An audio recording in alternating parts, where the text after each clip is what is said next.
আমরা এখন প্রায় কাছাকাছি চলে এসেছি ইলামিত্র স্মৃতি সংগ্রহশালার। নাচলের অপরূপ সৌন্দর্য আমরা উপভোগ করতে করতে এসেছি। মাঠের পরিবেশটা আসলে অনেক দারুণ ছিল। খুব তাড়াতাড়ি আমরা পৌঁছে যাব আমাদের কাঙ্ক্ষিত স্থানে এবং আপনাদের দেখাবো। তাহলে এখন আপাতত এখান থেকে বিদায় নিচ্ছি। দেখা হচ্ছে ব্লগ। আসসালামু আলাইকুম বন্ধুরা, আজকে আমি চলে এসেছি চাঁপাইনবাবগঞ্জ জেলার নাচল উপজেলার রাউতারা গ্রামে অবস্থিত ইলামিত্র স্মৃতি সংগ্রহশালার সামনে। এই যে দেখতেই পাচ্ছেন, এটাই সেই ইলামিত্র স্মৃতি সংগ্রহশালা। এটি মূলত তেভাগা আন্দোলনের অগ্রণী নেত্রী ইলামিত্রের স্মরণেই তৈরি করা হয়েছে। এটি একটি ঐতিহাসিক এবং সাংস্কৃতিক সংগ্রহশালা। যদিও আমরা 3টার দিকে এখানে এসেছিলাম, বাট দেখতেই পাচ্ছেন গেট অফ। কোনো কারণে এখানে যে দায়িত্বে থাকে তাকে ডেকে নিয়েছে, তাই আজকে আমরা ভিতরে ঢুকতে পারছি না।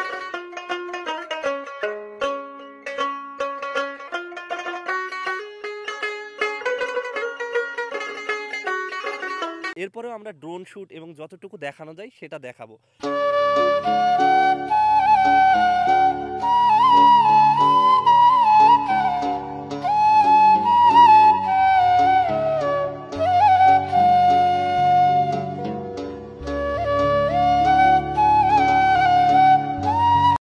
এখন আপনাদের বলি ইলামিত্র কে ছিলেন। ইলামিত্র মূলত ছিলেন একজন জমিদারের বউ। জমিদারের বউ হওয়া সত্ত্বেও তিনি ব্রিটিশ বিরোধী এবং পাকিস্তান শোষণের বিরুদ্ধে লড়াই করেছেন। তেভাগা শব্দটা কোথায় থেকে এসেছে? তেভাগা শব্দটা মূলত 3 ভাগ শব্দ থেকে এসেছে। আগে কৃষকদের 2 ভাগ তাদের ফসল জোতদার মহাজনদের দিয়ে দিতে হতো, আর 1 ভাগ তারা রাখতে পারত। এর ভিতরে তার ইতিহাস, ঐতিহ্য এবং কিছু ছবি হয়তো রেখে দেওয়া আছে, যেগুলো দেখলে হয়তো আমরা তার ইতিহাস সম্পর্কে আরও বেশি জানতে পারতাম, কিন্তু দুর্ভাগ্যবশত আমরা ভিতরে প্রবেশ করতে পারছি না। ইলামিত্রকে এই নাচলের মানুষ নাচলের রানী হিসাবে চেনে। এই নাচলের রানী হিসাবেই তিনি মূলত বেশি বিখ্যাত এখানে।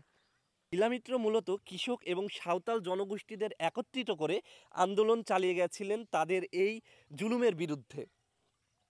এই গ্রামটা সহ আরও 8 গ্রামের মানুষকে তিনি একত্রিত করেছিলেন এই লড়াই সংগ্রামের জন্য। এখানে মূলত একসময় নিভৃত অরণ্য ছিল। এখানে তারা বিভিন্ন রকম সুপরামর্শ এবং কিভাবে এই আন্দোলন চালিয়ে যাবে সেটাই মূলত এখান থেকে করত।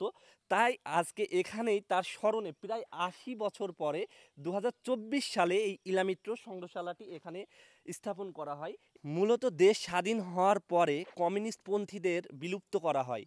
ঠিক তারপরেই ইলামিত্র লোকচক্ষুর অন্তরালে চলে যায় এবং তার ইতিহাস ছিল 1946 সাল থেকে 1950 পর্যন্ত তিনি কৃষকদের জন্য লড়ে গেছেন। এবং আপনারা হয়তো আরও বেশি জানতে পারবেন এরপরে যদি আমরা কখনো এখানে আসি। আজকের ভ্লগটা যদি আপনাদের ভালো লেগে থাকে অবশ্যই লাইক, কমেন্ট এবং শেয়ার করে পাশে থাকবেন।